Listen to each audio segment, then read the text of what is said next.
एक हमने बात सुनी थी कि बाबा जब एक भंडारा था जी। तो उसी नदी से पानी निकाल हाँ, भंडारे की ये एक बार कहानी है। जब ये 15 जून को भंडारा चल रहा था, तब महाराज जीवित थे। जी, तो जी। ऐसा हुआ, घी खत्म हो गया था। मतलब घी खत्म क्या हो गया था, जो गाड़ी लेके आ रही थी रास्ते में खराब हो गई थी। जी, जी। तो यहाँ भंडारा कंटिन्यू चल रहा था, तो घी खत्म हो गया था। तो भक्तों ने कहा कि महाराज से कि महाराज घी तो खत्म हो गया है। तो महाराज ने नदी से मंगवाया था पानी, जी। बाल्टियों में, उसको कढ़ाई में डाला था, फिर वो घी बन गया था। उस पे मालपुए बने थे, बाद में डलवाया था जी महाराज ने तो उसे। ये कहानी है या सत्य? नहीं नहीं, सत्य है ये, कहानी नहीं है। महाराज की कोई भी ऐसी कोई सब सच बातें हैं सब। अभी तो जिंदे हैं वो लोग, अभी तो कई लोग हैं ना उनके, महाराज के भी उनके समय के लोग।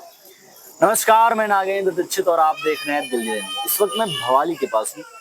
जो कैंची धाम है वो तो महाराज जी का मुख्य मंदिर है, लेकिन कैंची धाम से थोड़ा एक 10 से 12 किलोमीटर आप आएंगे, एक मंदिर पास में पड़ती है और काफी प्रसिद्ध मंदिर है। उस मंदिर की मान्यताएं क्या है, आज महाराज जी से जानकारी लेंगे। ये हमारे नेगी साहब हैं। इनसे परिचय तो हमारा 1-1.5-2 साल से पहले से है, लेकिन परिचय था इस वक्त मतलब इतना अच्छे से मिलना नहीं हुआ था, लेकिन आज मिलना हुआ है। तो आज हम बात करेंगे बाबा के बारे में, बात करेंगे कि आखिर निमतोई बाबा को लोग इतना क्यों मानते हैं और ये जो उनकी 2-4 सालों में जो पॉपुलरिटी बढ़ी है वो किस वजह से। तो बहुत बहुत स्वागत है आपका। नमस्कार, मैं जगदीश नेगी, इधर भवाली के पास रहता हूँ मैं। एक सिपरा कल्याण समिति के नाम से मेरा एक एनजीओ है, पर्यावरण के संरक्षण के लिए कार्य करता हूँ जी। महाराज से भी हम बचपन से जुड़े हैं। वैसे तो यहाँ पर एक 15 जून के दिन महाराज का भंडारा होता है, आपको पता ही होगा, स्थापना दिवस के दिन। उसमें तो हम 10 साल की उम्र से आ रहे हैं, लेकिन पिछले करीब 25 सालों से महाराज की मैं आराधना करता हूँ। वहाँ कैंची धाम भी आना जाना महीने में 1 आध बार होता रहता था। लेकिन यहाँ से मेरा घर करीबी है, 5-6 किलोमीटर। भूमियाधार, ये जब कैंची धाम बन रहा था, महाराज यहीं रहते थे। अंदर पीछे मंदिर बन रहा था, बाबा यही रहते थे, यही रहते थे। अंदर कमरा भी है बाबा का। तो इसके बगल में यहाँ पर करीब पिछले 20-21 साल से मैं यहाँ पर लगातार आ रहा हूँ। कुछ यहाँ पर कुछ कार्य के सिलसिले में भी मुझे करीब 15 वर्षों तक आना पड़ा यहाँ पर, कार्य था ऐसा। तो महाराज तो अद्भुत है। हनुमान जी की सिद्धि थी महाराज के पास।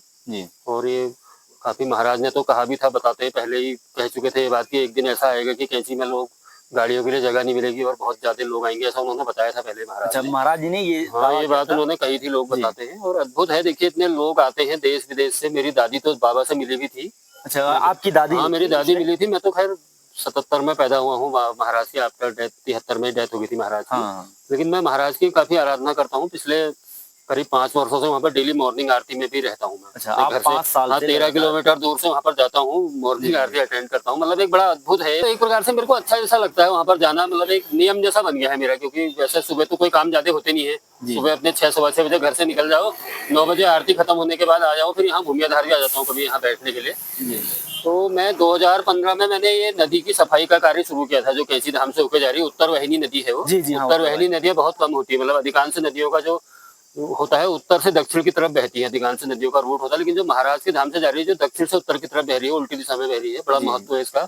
स्कंद पुराण में भी इसका उल्लेख आता है। स्कंद पुराण के मानस खंड अगर देखें आप, इनको बहुत पावन और पवित्र माना गया है। इनके किनारे जो सौदा भी मोक्षदायी माने गए हैं। बहुत अद्भुत है। एक हमने बात सुनी थी कि बाबा जब एक भंडारा था तो उसी नदी से पानी निकाल। हाँ, भंडारे की एक बार कहानी है। जब ये 15 जून को भंडारा चल रहा था, तब महाराज जीवित थे। तो ऐसा हुआ, घी खत्म हो गया था। मतलब घी खत्म क्या हो गया था, जो गाड़ी लेके आ रही थी रास्ते में खराब हो गई थी। तो यहाँ भंडारा कंटिन्यू चल रहा था, तो घी खत्म हो गया था। तो भक्तों ने कहा कि महाराज से कि महाराज घी तो खत्म हो गया है। तो महाराज ने नदी से मंगवाया था पानी, बाल्टियों में, उसको कढ़ाई में डाला था, फिर वो घी बन गया था। उस पे मालपुए बने थे, बाद में डलवाया था महाराज ने उसे। ये कहानी है या सत्य? नहीं नहीं, सत्य है, कहानी नहीं है। महाराज की कोई भी ऐसी कोई सब सच बातें हैं सब। अभी तो जिंदे हैं वो लोग, अभी तो कई लोग हैं ना उनके, महाराज के भी उनके समय के लोग, काफी लोग जीवित हैं ना। एक चीज मैं जानना चाहूंगा कि अभी जो पॉपुलरिटी इतनी बढ़ी है, तो इसमें बाबा का कोई करिश्मा है या फिर ये जो यहाँ का पर्यावरण है इसलिए लोग आते हैं? पर्यावरण भी है। बाबा तो कह ही चुके थे ना, ये बात तो होना ही था।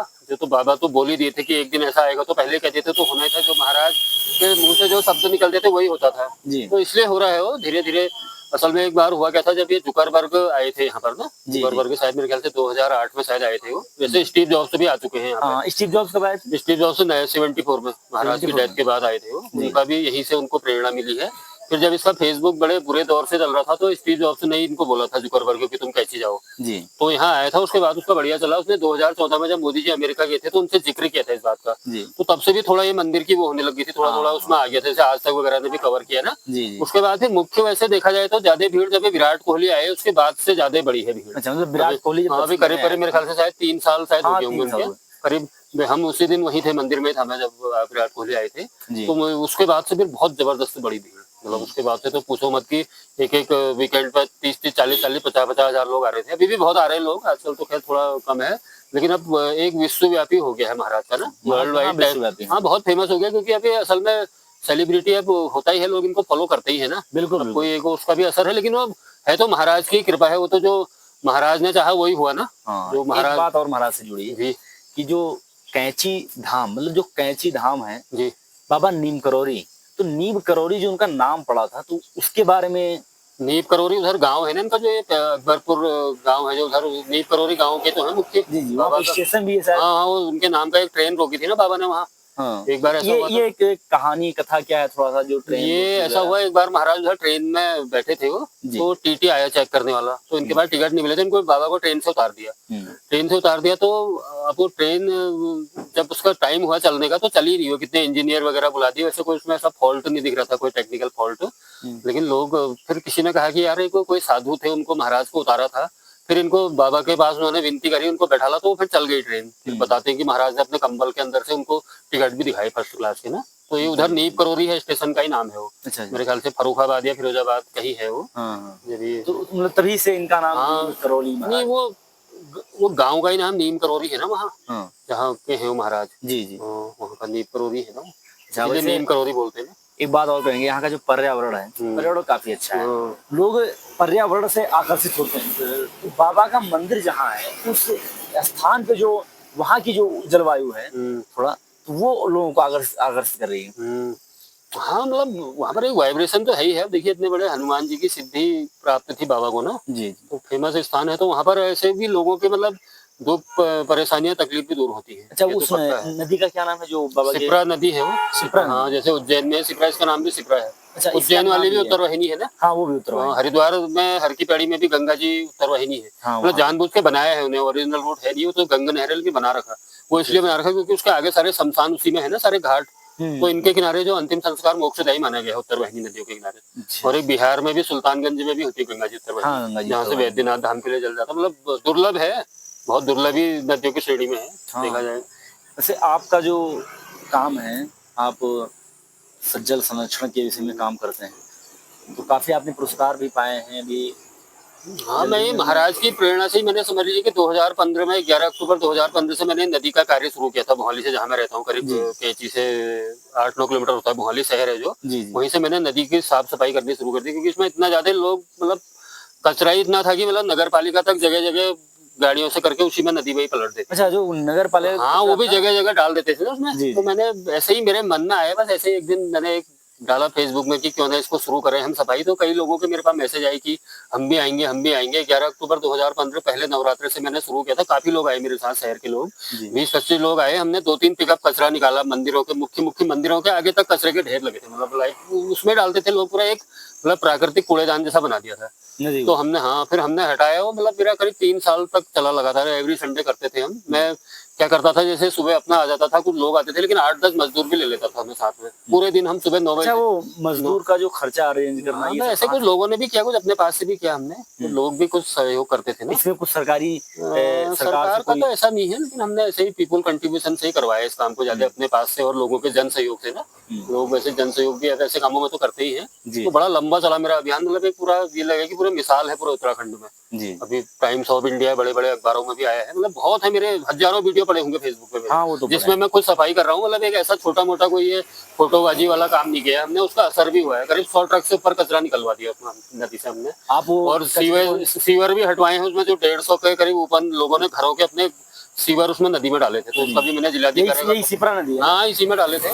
तो जिलाधिकारी का दौरा करवाए, उनके लिए भी मैंने पिट बनवाए। अभी भी मतलब ऐसा नहीं है कि पूरा काम हमारा हो गया नहीं है, अभी भी ये लगा है कि करीब 60-70% नदी साफ है थोड़ा पहले से, लेकिन अभी भी उसमें गंदगी बहुत जारी है। अभी भी मैं प्रयासरत हूँ उसके लिए। आप ये जो क्या कहते हैं, जो प्लास्टिक कचरा होता है, इसको प्लास्टिक की बोतल में भर के, हाँ, ये एक मैं ये बताना भी चाहूंगा जो आपके व्यूअर्स हैं उनके लिए, हम प्लास्टिक की बोतलों में हम हर प्रकार के कचरे को भर रहे हैं। हमने करीब पिछले 5 साल से शुरू किया है काम भवाली में। मैंने और मेरे एक व्यापार मंडल के अध्यक्ष मित्र हैं नरेश पांडे जी, हमने करीब 300 कुंटल से ऊपर प्लास्टिक को बोतलों में भरवा दिया है। महिलाओं को रोजगार भी दिया है। आप, मैं उसमें डाल दूंगा नीचे इसके डिस्क्रिप्शन में लिंक के, किसी भी प्रकार की प्लास्टिक को आप बोतलों में भर दो। ये पानी की, पेप्सी की, दूध की थैलियां का, आपके बिस्कुट के पैकेट, नमकीन के पैकेट, कोई भी प्लास्टिक हो, हर किसी को ये रहे कि मतलब सूखा भरा जाए, हो गीला ना भरा जाए, कोई फूड पार्टिकल ना हो। जी। तो उसको उसमें एक डंडे से ऐसे टाइट करके भर देते हैं, फिर उसमें कलर करके हमने क्यारियों के किनारे लगाए हैं। जी। हमारे सीडीओ ऑफिस वगैरह में तक लगे हैं, बहुत जगह लगे हैं, करीब 100 स्कूलों में तो मैं इसकी लोगों को बता ही चुका हूँ। मतलब इतनी जगह हमने ऑफिसों में लगाए हैं, फॉरेस्ट के ऑफिसों में, सीडीओ ऑफिस में, स्कूलों में, जगह जगह हमने क्यारियां बनाई है। मैं सारी डिस्क्रिप्शन में डाल दूंगा। और मेरा ये मानना है कि इतना बढ़िया काम है वो, गाय और गंगा को बचाने का, मतलब अद्भुत काम है वो, मतलब बड़ा आसान काम है। उसमें कोई क्लीनिंग मिशन चलाने की जरूरत ही नहीं है आपको। आप अपने घर का भर लो, मैं अपने घर के भर लूंगा, खत्म हो जाएगी। घरों से ही आ रही है ना प्लास्टिक। हाँ, बिल्कुल। और सबसे अच्छा तो मैं मानता हूँ स्कूली बच्चों को सिखाया जाएगा। हम स्कूल के बच्चे अगर करेंगे इसको, स्कूल सब जगह है, तो बड़ी आसानी से हो जाएगा पर्यावरण का संरक्षण। बिल्कुल आसान काम है, गाय और गंगा को बचाने का उपाय है, करें आप। मैं तो कहूँगा बहुत बढ़िया है। इसमें मैंने एक सर्वे टाइप का किया है। एक महीने में अगर देखा जाए तो एक 5 लोगों के परिवार में करीब 7-8 बोतलें भरती है 1 किलो की। समझ लीजिए कि 1 साल का देखें तो 100 बोतलें, 100 बोतलें 10 फीट के एरिया में आ जाती है। मतलब आपके 1 साल का प्लास्टिक का कचरा 10 फीट की क्यारी में समा जाएगा। जी। अगर आप वैसे देखें बहुत बड़ा ढेर लग जाएगा, जलाते हैं तो भी नुकसान है। जी। और मैं तो ये 10 साल से करीब नदियों को साफ सफाई करें तो वहाँ प्लास्टिक ही है ज्यादा। अगर देखा जाए वहाँ 90% प्लास्टिक ही मिलेगा आपको, क्योंकि कागज गल जाएगा, खाना है डालेंगे वो गल जाएगा। प्लास्टिक देखो हर जगह समस्या है, पहाड़ों में भी बढ़ने लग गई, जगह जगह ढेर पड़े हैं प्लास्टिक के। उससे आसान हो जाएगा ना, क्योंकि वो स्कूलों के माध्यम से होगा। अभी मैंने एक जिले की गंगा समिति में भी हूँ, तो मैंने वहाँ जिलाधिकारी को भी एक बताया और एक पत्र भी दिया है। तो मेरा ये उद्देश्य है कि स्कूलों में दिया जाए एक पत्र। अभी वो दे दिया है लेटर। अब देखो उम्मीद है कि स्कूलों में इस काम को करवाया जाए। स्कूलों में मंगा ली जाए बोतल, फिर वहां से उनको कलेक्ट कर ले या कहीं कैरियर में लगा दे। मतलब एक बहुत बड़ा अमाउंट एक जगह पर आ जाएगा ना, इजीली, बगैर खर्च करे। एक सवाल हमारा ये भी है आपसे कि अभी उत्तराखंड में काफी तबाहियां मची बरसात में, तो इसका कारण क्या हो सकता है? उत्तराखंड में जो ये अनियंत्रित जो विकास जो जगह जगह देखिए ना, जगह जगह मशीनों से, पोकलैंड मशीनों का, जेसीबी मशीनों का प्रयोग हो रहा है बहुत ज्यादा ना। बड़ी बड़ी जल विद्युत परियोजनाएं। असल में क्या होता है, जो पोकलैंड मशीनें चलती है, जैसे अभी यहाँ लगाएंगे तो पूरे पहाड़ को हिला देती है वो। जी। और जंगल जल रहे हैं यहाँ पर। एक सबसे बड़ा कारण है, देखिए जंगल हर साल जलते हैं, तो जंगलों की आग से क्या होता है, जंगलों से सारा वनस्पतियां, झाड़ियां आदि सब खत्म हो गई, तो पानी ऊपर रुकता नहीं है पानी, तो सारा वो नुकसान करता है। अगर मैं जंगलों की आग पे भी काम कर रहा हूँ, मैंने यहाँ पर एक पर्टिकुलर एरिया में, घोड़ाखाल क्षेत्र में, करीब एक 3 किलोमीटर के रेडियस में जंगल को मैं 5 सालों से आग से बचाया है। तो 40,000 कटे हुए पेड़ रिवाइव हो गए। मतलब एक ANR विधि कहते हैं उसको, असिस्टेड नेचुरल रिजनरेशन। उसमें ये होता है कि हमको जंगल में कोई पेड़ नहीं लगाने हैं, आप जंगल को आग से बचाइए तो नेचर अपने आप ग्रो हो जाती है। तो कटे हुए पेड़ों में से भी कोपलें निकल के रिजनरेशन हो गए। 40,000 पेड़ मैंने जिंदा किए हैं। मैं कभी